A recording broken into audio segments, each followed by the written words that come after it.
Here's the deal. About 12 years ago, I wanted to disprove the Bible, and by doing so, I jumped on Genesis 6, where Jesus talks about there were giants in those days, and there will be again when the Son of Man returns. And I'm thinking to myself, this is easy. I'm only on the second page of the Bible, and I can already disprove this. So I started looking into giants, and this is what I found. This giant footprint in South Africa, and then another giant footprint that's in stone in New Mexico. And of course, the mainstream media says these things were carved. Carved. You can't carve a footprint like this into stone. So the first thing we're going to do is jump into the Lovelock Cave in Nevada, where the stories go, there were 3 red-haired giants, double rows of teeth, 6 fingers, 6 toes, that were cannibals, and they were eating people, and the Indians eventually trapped them in the cave and burned them all to death. Debunking channels. There were no red-haired giants found in Lovelock Cave in Nevada whatsoever at all. But fortunately, I have the actual documentation from the guys that did the survey in 1929, and it's all right here on Berkeley UC's digital library. It was tough to find, but on page 178 of the 263-page doc, it says, in the south end of the cave, about 20 feet deep, we unearthed some skeletons. In the north-central part of the cave, about 4 feet deep, was a striking-looking body of a man 6 foot 6 inches tall. His body was mummified, and his hair was distinctly red. There was a grass rope around his neck with a knot under the left ear. The rope was about 8 feet long. The feet were bound together with the ankle to above the knees with stout rope.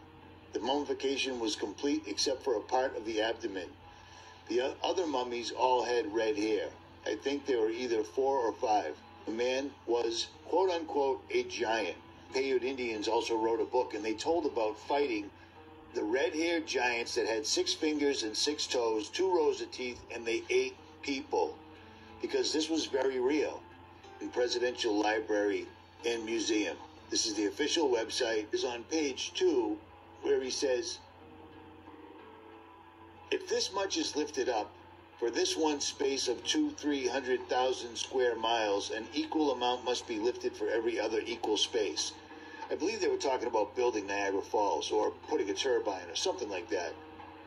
He is overwhelmed in the contemplation of vast power the sun is constantly exerting in the quiet, noiseless operation of lifting water up. It calls up the indefinite past. When Columbus first sought this continent, when Christ suffered on the cross, Niagara was roaring here. The eyes of that species of extinct giants whose bones filled the mounds of America have gazed on Niagara as ours do now. Contemporary with the white race of men, and older than the first man.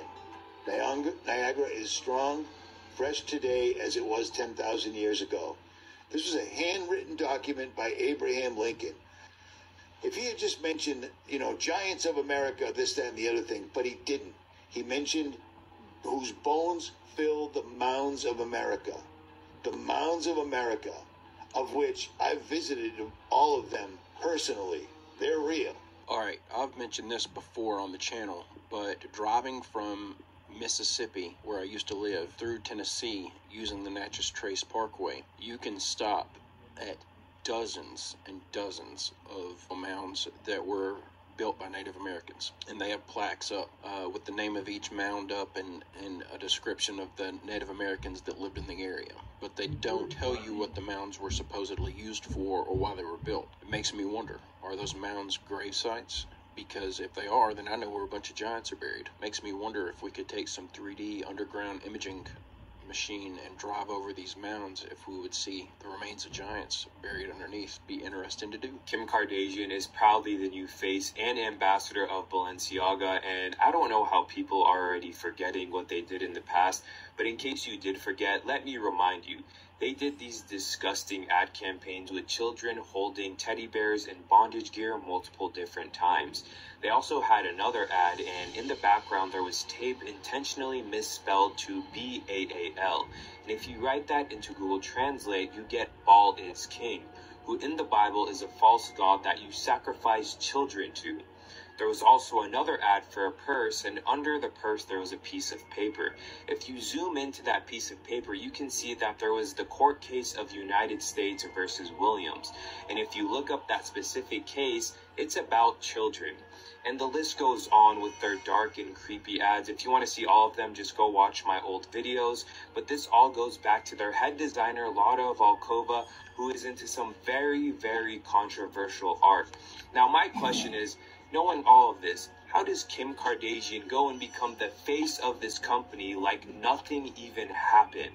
Because she is as evil as they are. You know, I can see the good that people do, and Kim Kardashian, with her project that she's involved in, trying to help people who are wrongly committed get out of prison and stuff, I think is a good thing. I can see a lot of good that Kanye does, but both of them are still walking around wearing